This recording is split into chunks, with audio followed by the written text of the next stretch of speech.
하나님 아버지, 오늘도 주의 말씀을 전하고 들을 때에 하나님께서 우리에게 부탁하신 일들을 기억할 줄 알게 하여 주시고, 하나님께서 쓰실 만한 거룩한 일꾼들이 되도록 우리를 구별하시고 가르치시고 인도하여 주시옵소서. 믿음으로 감사하며 마음을 들여 헌금한 손길들 위에 복을 주시고, 저들이 마음과 생각이 하나님 앞에 잘 기억되어져서 하나님께서 갚으실 것이 있도록 역사하여 주시옵소서. 예수님의 이름으로 기도하였습니다. 아멘. 하나님의 말씀은 사도행전 11장 19절에서 26절까지 말씀을 함께 같이 합독하겠습니다. 사도행전 11장 19절에서 26절까지 말씀을 함께 같이 합독하겠습니다. 함께 읽습니다. 시작. 그때에 스데반의 일로 일어난 환난으로 말미암아 흩어진 자들이 베니게와 구브로와 안디옥까지 이르러 유대인에게만 말씀을 전하는데, 그 중에 구브로와 구레네 몇 사람이 안디옥에 이르러 헬라인에게도 말하여 주 예수를 전파하니 주의 손이 그들과 함께 하심에 수많은 사람들이 믿고 주께 돌아오더라. 예루살렘 교회가 이 사람들의 소문을 듣고 바나바를 안디옥까지 보내니 그가 이르러 하나님의 은혜를 보고 기뻐하여 모든 사람에게 굳건한 마음으로 주와 함께 머물러 있으라 권하니, 바나바는 착한 사람이요 성령과 믿음이 충만한 사람이라. 이에 큰 무리가 주께 더하여지더라. 바나바가 사울을 찾으러 다소에 가서 만나매 안디옥에 데리고 와서 둘이 교회에 1년간 모여 있어 큰 무리를 가르쳤고, 제자들이 안디옥에서 비로소 그리스도인이라 일컬음을 받게 되었더라. 아멘. 우리 하나님은 하나님의 일에 원하시는 일꾼들을 부르시는 하나님이십니다. 일꾼을 부르시는 하나님. 예수께서도 이런 말씀을 하죠. 추수할 때가 가까이 왔는데 추수할 일꾼이 적으니 아버지께 구하여 추수할 일꾼들을 보내어 주소서 하라라고 기도하라고 부탁하신 말씀이 있습니다. 전능하시고 모든 것을 다 하실 수 있는 하나님이 왜 일꾼이 필요하실까? 성경은 태초부터 하나님이 아름다운 동산을 만드시고 하나님이 그 동산을 직접 관리하실 수도 있는데, 그 동산을 관리하는 동산지기로 아담이라고 하는 사람을 만들어 불러 세우신 것에부터 역사가 시작되었다라고 말하고 있어요. 믿음의 조상 아브라함도 그의 아버지와 함께 여행 가운데 하나님께서 그를 부르셨고, 모세도 광야에서 양치는 목자로 있을 때 그를 부르셨고, 다윗도 자기 아버지의 양을 치러 나갔을 때 그를 부르셨고, 예수께서도 그의 제자들을 부르실 때에 산에 올라가 앉으시니 자기 원하는 자들을 따로 불러 세우신 것에 대하여 기록하고 있지요. 사도 바울도 예수를 그렇게 핍박하던 자를 다메섹 도상에서 따로 불러 세우셨고요. 성경은 교회도 부르심을 받은 자들이라 우리를 다 각각 세상에서 불러 거룩하게 하시고 하나님의 일을 맡기신 자들이라고 교회를 설명하고 있습니다.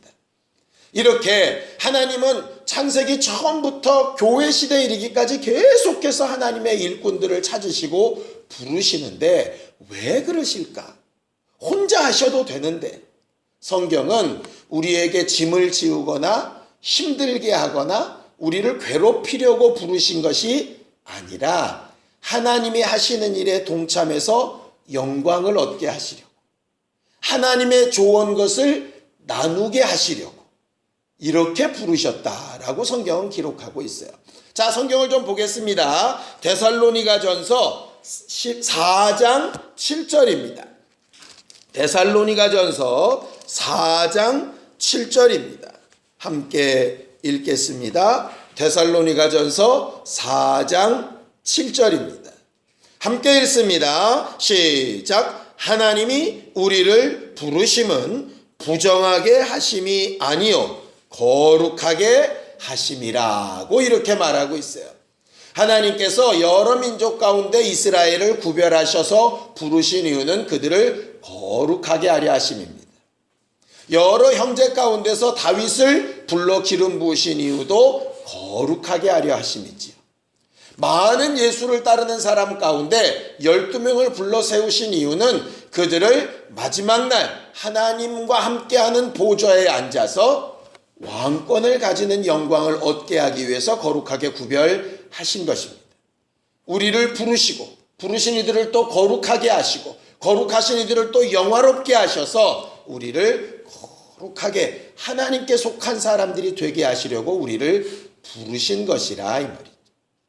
결국 우리가 하나님의 부르심을 입고 하나님의 일에 사용되어짐을 입고 하나님께서 우리를 쓰시는 일꾼이라고 하는 것은 하나님 앞에 거룩하다 하는 인정하심을 얻었다는 뜻이 되는 것이고 또 하나님께서 우리에게 영광을 주려 하신다라고 하는 뜻이 되는 것입니다.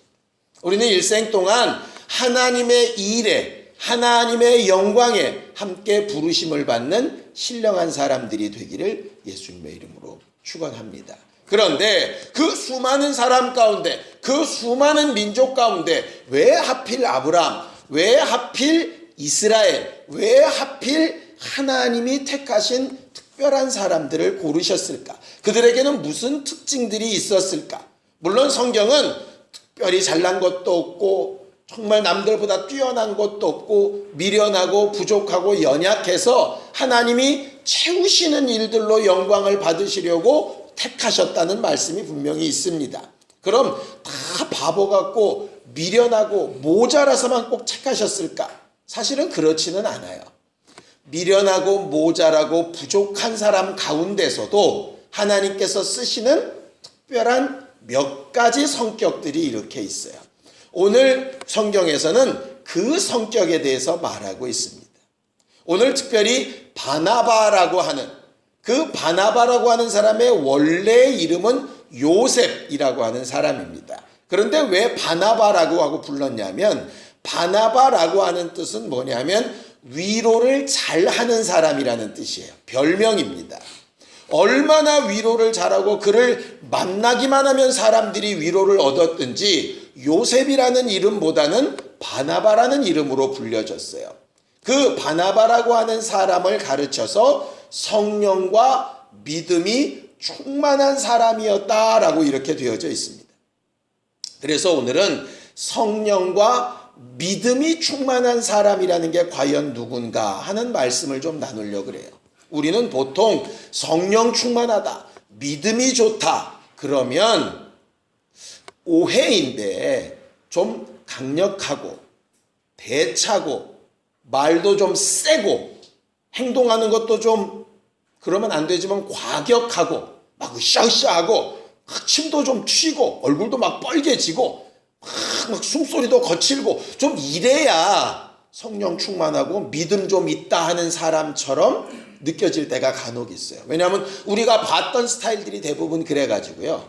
목사님들이라 그러면 좀 부흥사처럼 목도 좀 걸걸하니 그냥 좀 말도 좀 거칠게 하고 교회 집사님들 중에서는 항상 앞서 나가서 그냥 막 번잡스럽게 막 이렇게 막 일도 막 좀 처리하고 목소리도 좀 막 크고 뭐 이래야 성령과 믿음이 좀 충만한 사람이라고 착각을 한다 이 말이죠. 근데 오늘 성경은 그 성령과 믿음이 충만한 사람의 특징을 여러 가지로 이렇게 이야기를 하고 있습니다. 일단 배경을 좀 볼 필요가 있어요. 자, 우리가 읽었던 본문 19절을 좀 함께 읽겠습니다. 19절입니다.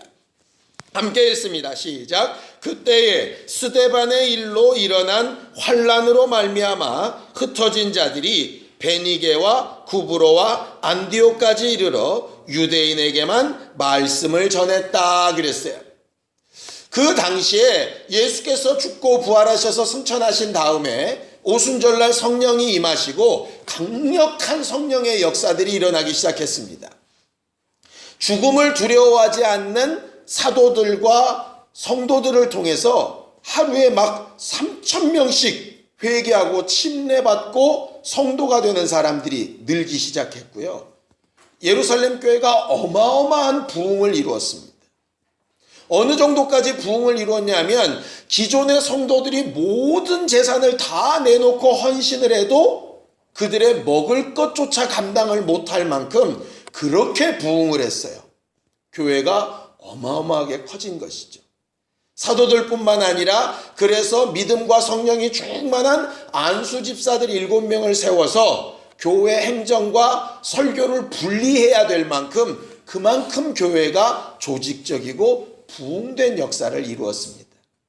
그런데 문제가 뭐냐면 그렇게 부흥되고 그렇게 역사가 일어나고 그렇게 성령이 후원하신 예루살렘 교회가 스데반이라고 하는 안수 집사 한 사람이 순교하는 사건을 통해서 다 흩어지게 돼요. 성경을 좀 볼까요? 사도행전 8장 1절입니다. 사도행전 8장 1절입니다.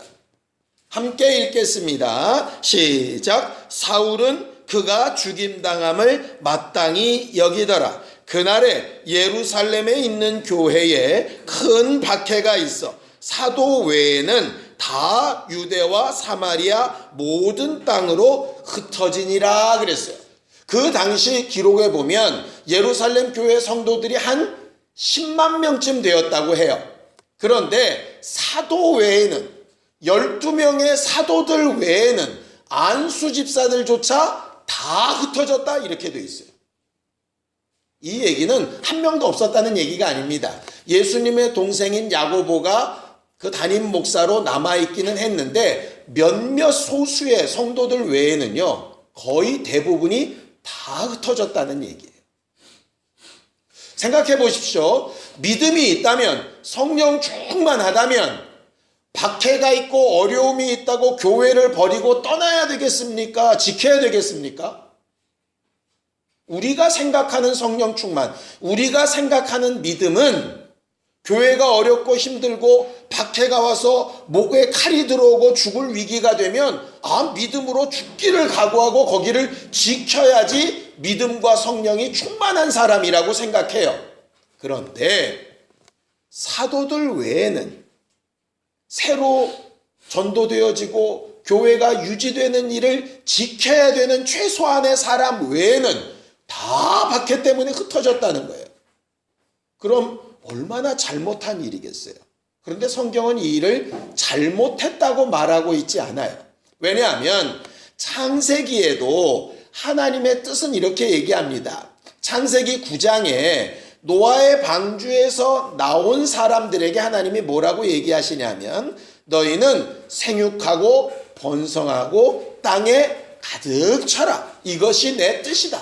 너희끼리만 올망졸망 잘 살지 말고 막 흩어져서 땅에 가득 차라. 예전 성경에는 편만하라 이렇게 되어져 있어요.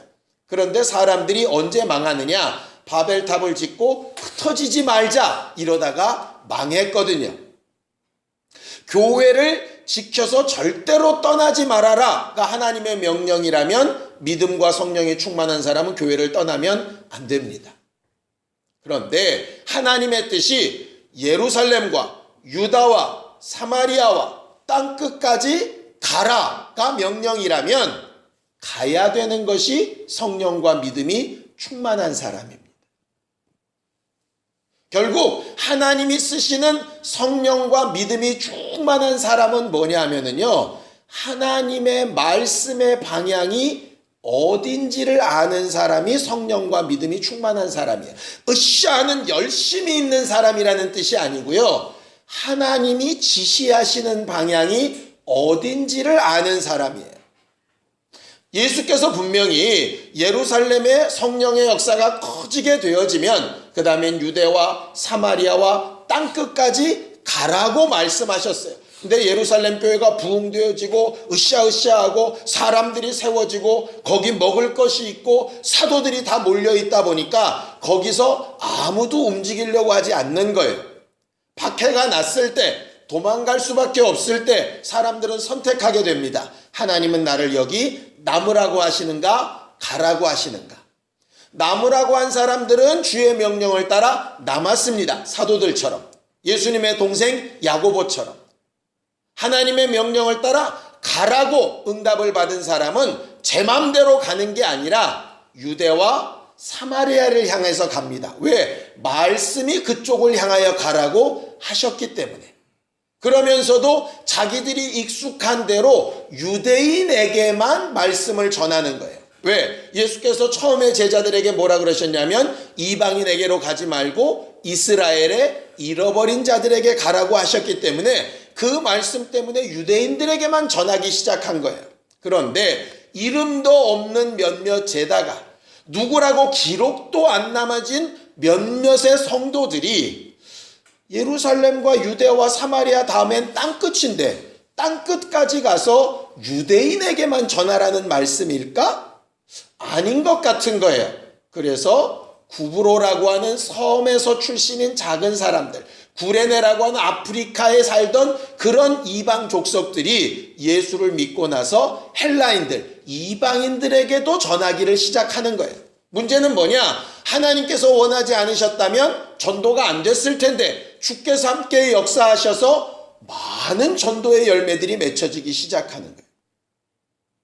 두 번째 특징이 뭐냐면 하나님의 말씀의 방향을 쫓아가다가 하나님의 도우심을 받은 경험들이 있는 사람이 성령과 믿음에 충만한 사람들인 거예요. 내 혼자의 열심으로 끝나는 게 아니라 내가 하는 일에 하나님이 돕고 계신 증거가 있는 사람들. 그래서 이방인들이 많이 믿게 되어지고 이방인의 도시인 안디옥이라고 하는 도시에 교회가 세워지게 되는 것이죠. 그 이야기를 듣고 나서 예루살렘 교회에서 가뜩이나 사람들이 다 도망가고 다 피해서 사람이 없는데 생각해 보세요. 예루살렘 교회도 자기 교회를 유지하려면 일꾼들이 있어야 되겠어요? 없어야 되겠어요? 있어야죠. 그런데 자기들도 지금 일꾼이 필요한데 일꾼 가운데 가장 위로 잘하고 가장 헌신 잘하고 가장 열심 있고 영혼들을 잘 돌아보는 바나바를 어디로 보내냐면 안디옥이라는 곳으로 보내는 거예요. 자기 교회에서 쓸모없고 비리비리한 사람을 보내는 게 아니라 예루살렘 교회에서 정말 필요한 일꾼 중에 하나를 안디옥 교회에 보내서 그들을 좀 돌아보라고 얘기하는 거예요. 바나바가 그 말에 이방까지 갑니다. 그리고 안디옥에 도착해서 뭐를 보느냐? 자, 성경을 좀 보겠습니다. 함께 읽지요. 23절입니다. 23절입니다. 함께 읽겠습니다. 시작. 그가 이르러 하나님의 은혜를 보고 기뻐하여 모든 사람에게 굳건한 마음으로 주와 함께 머물러 있으라 권했어요. 바나바가 본 것은 야 사람 많네, 야 교회 건물 크네, 야 저것들 똑똑하네, 와 쟤네들 돈 많네, 이런 게 보였던 게 아니에요. 뭘 봤다고요? 하나님의 은혜를 봤어요. 아 저들이 은혜 받은 사람이구나, 이것만 봤어요. 얼마나 잘 사는지, 얼마나 못 사는지, 얼마나 많이 모였는지, 얼마나 잘생겼는지 이런 거 아무 상관없어요. 그들이 은혜 받았는지 못 받았는지 그걸 볼 수 있는 사람이 성령과 믿음이 충만한 사람이에요. 그러면서 그가 부탁합니다. 내가 이제 원모교에 있는 예루살렘으로부터 왔으니 나만 믿고 따라와, 이렇게 하는 게 아니죠. 거기에 오직 예수 그리스도께만 굳게 붙어 있으라. 나도 믿지 말고 어느 누구도 믿지 말고 너희에게 은혜 주시고 살릴 수 있는 분은 예수 그리스도밖에 없다. 그러니 오직 예수 안에만 머물러야 된다고 말하는 사람이 성령과 믿음이 충만한 사람이에요. 아무리 능력이 많아도, 아무리 설교를 잘해도, 아무리 성경 지식이 뛰어나도 예수께 붙어 있으라고 말하지 못한다면 그 사람은 성령과 믿음이 충만하다고 보기 어려운 사람이에요. 그렇게 말씀으로만 가르쳤느냐? 아니죠. 자, 24절 보겠습니다. 24절 함께 읽습니다. 시작. 바나바는 착한 사람이요 성령과 믿음이 충만한 사람이라 이에 큰 무리가 주께 더하여지더라. 거기 보면요, 이에 큰 무리가 그랬어요. 어떤 이유 때문에 큰 무리가 바나바에게 막 몰려왔는데 두 가지 이유라는 겁니다. 첫 번째는 착한 사람이었어요. 두 번째는 성령과 믿음이 충만한 사람이었어요. 이 말이 얼마나 재밌는지 압니까? 성령과 믿음이 충만해도 어떤 사람이 아닐 수 있다는 거예요. 착한 사람이 아닐 수 있다는 거예요. 이 말은 성령과 믿음이 충만하다고 성품이 절로 바뀌는 것은 아니라는 얘기예요. 반대로 너무너무 착한데 성령과 믿음이 충만하지 않을 수도 있다는 거죠. 교회의 부흥은요, 두 가지가 필요합니다. 착한 사람인 것과 성령과 믿음이 충만한 사람인 것. 왜 교회가 좀 커지려고 하다가 문제가 생길까? 성령과 믿음으로는 하는데 착한 마음이 없으면 분명히 사그라듭니다. 엄청나게 착하고 너무너무 분위기도 좋은데 왜 성도들이 모여들지 않을까? 성령과 믿음이 충만하지 않아서 그렇습니다. 이 두 가지는 함께 존재해야 되는 부분이에요. 바나바는 그게 가능한 사람이었어요. 성령과 믿음이 충만하다고 착하지 않아도 지 성질머리대로 살아도 된다는 뜻은 아닙니다. 성령과 믿음이 충만한 사람은 자기 자신을 착한, 여기서 말한 착한이라는 말이 선하다라는 뜻인데요. 하나님의 특성을 가진 이런 말이에요. 죄인이나 연약한 자들이나 병자를 보면 예수님처럼 눈물도 흘릴 줄 알고 고통당하고 힘들어하는 자를 어떻게든 도와보려고 막 애쓸 줄도 알고 강도 만난 사람을 도왔던 사마리아 사람처럼 자기의 것을 내어놓고서라도 남을 돕는 일에 기쁨도 누릴 줄 알고 뭐 이런 게 착한 사람이에요. 겉으로 네 하는 사람이 착한 사람이란 뜻이 아니고요. 성령 충만하고 믿음이 충만한데 착한 것이 바나바의 특징이었어요. 그 다음 특징이 더 신기롭습니다. 사람들이 많아지고 안디옥 교회가 부흥되고 그러면 하나님께서 날 쓰시는구나. 역시 하나님께서 나를 인정하셨구나. 이럴 만한데요. 바나바는 사람이 많아지고 교회가 커져가니까 바로 누구를 생각하느냐 하면 동역자를 생각을 해요. 아, 이건 나 혼자 안 되겠다. 내 힘만 갖고 안 되겠다. 나와 함께 할 사람이 필요하겠다 하면서 사울을 선택합니다. 그래서 그 안디옥에서 멀지 않은 곳에 있는 사울을 기억해내고 사울에게로 가요. 사울이 어떤 상황이었냐면 이런 상황이었습니다. 다메섹 도상에서 예수를 만났죠.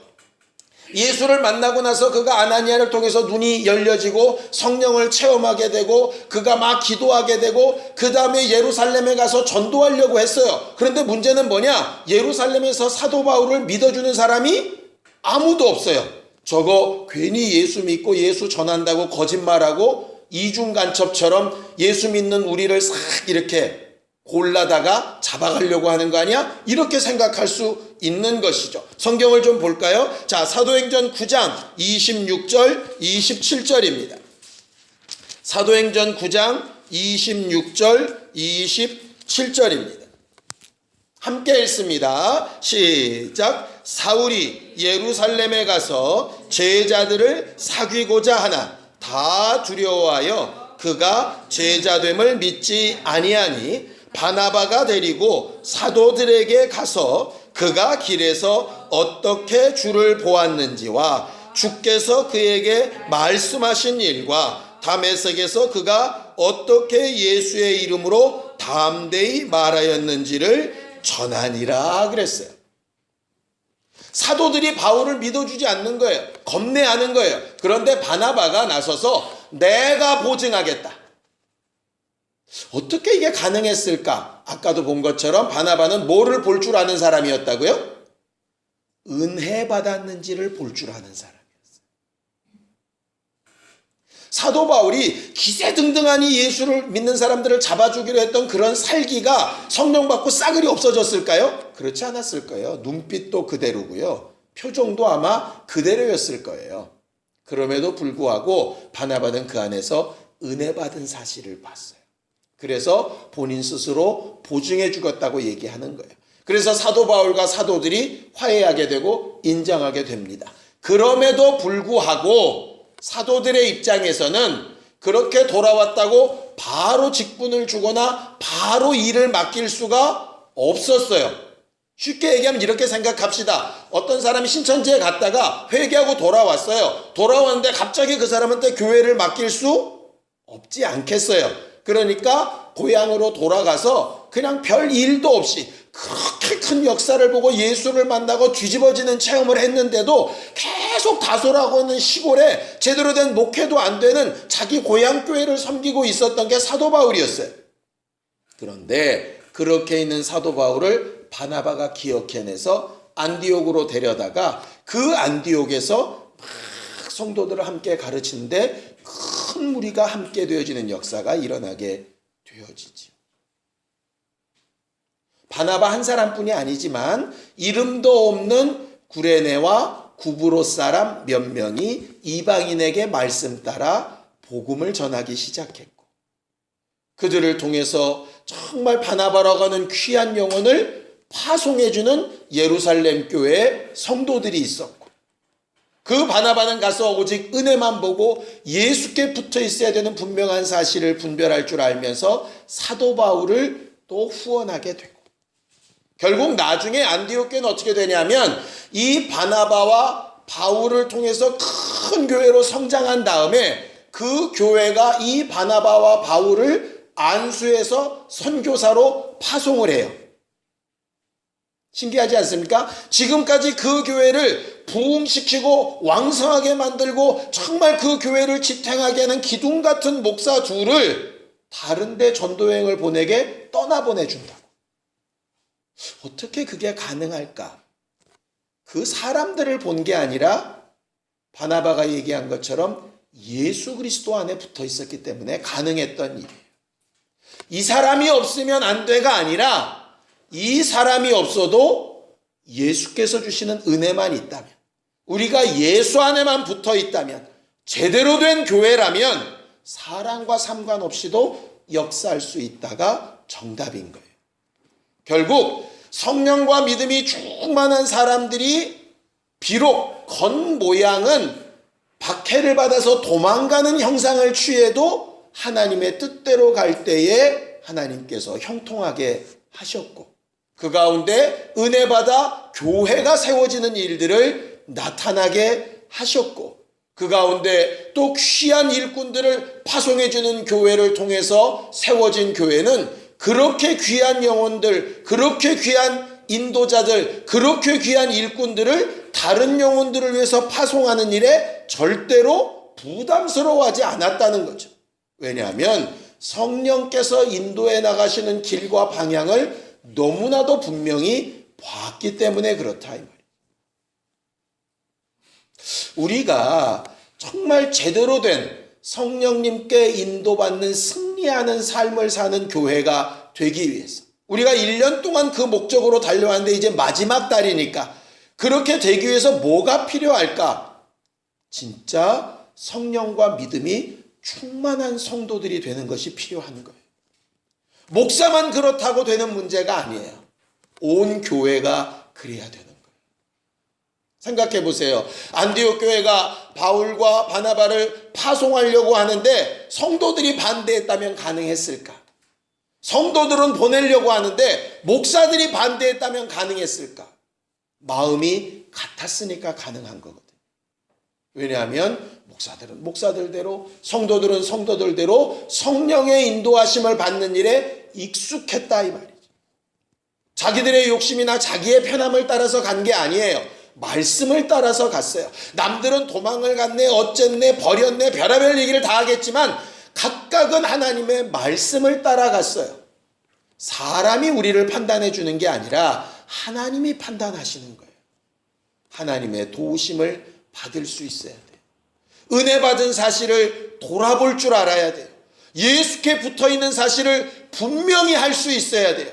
함께 동역하는 일, 화목하게 하는 일에 익숙할 수 있어야 하고, 또 그 일로 인하여서 언젠가 놓고 떠날 때에도 하나님께서 남겨진 교회도 보냄을 받은 사람들도 또 여전히 인도하시고 성공케 하실 것이라고 하는 것에 대한 담대함이 있어야 가능한 일이 바로 이런 사역이에요.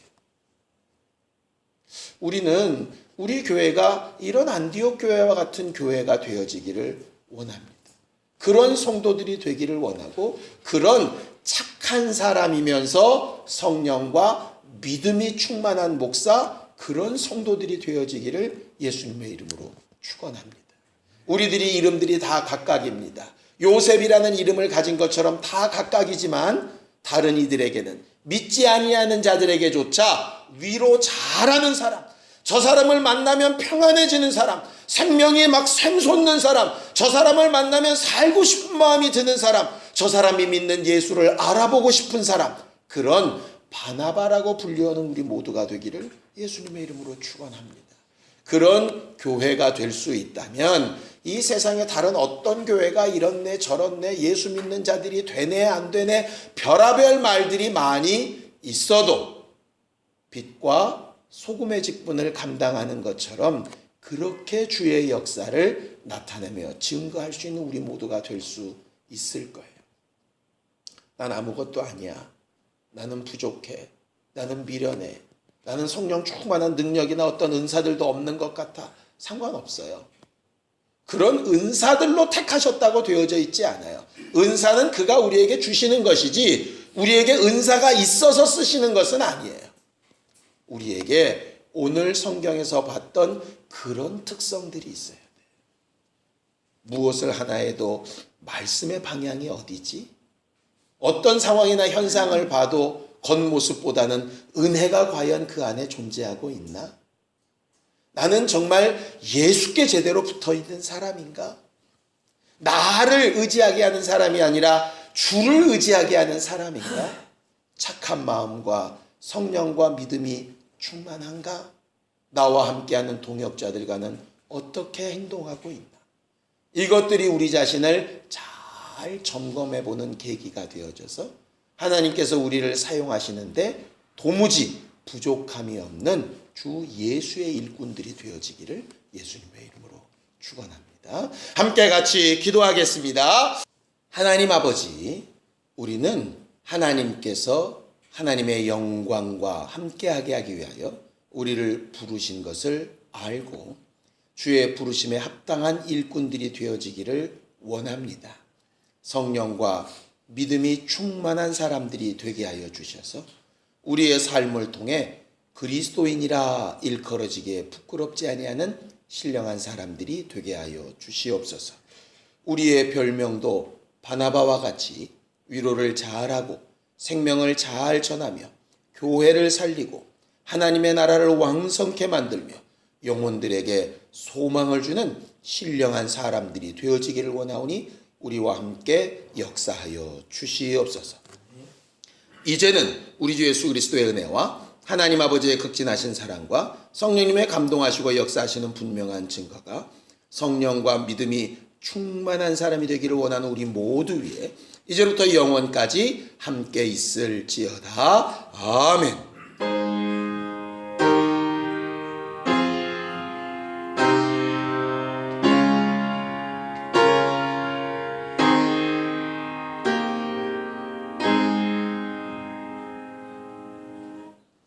우리 예배 받으신 하나님 앞에 감사한 박수 내겠습니다. 수고하셨습니다. 감사합니다.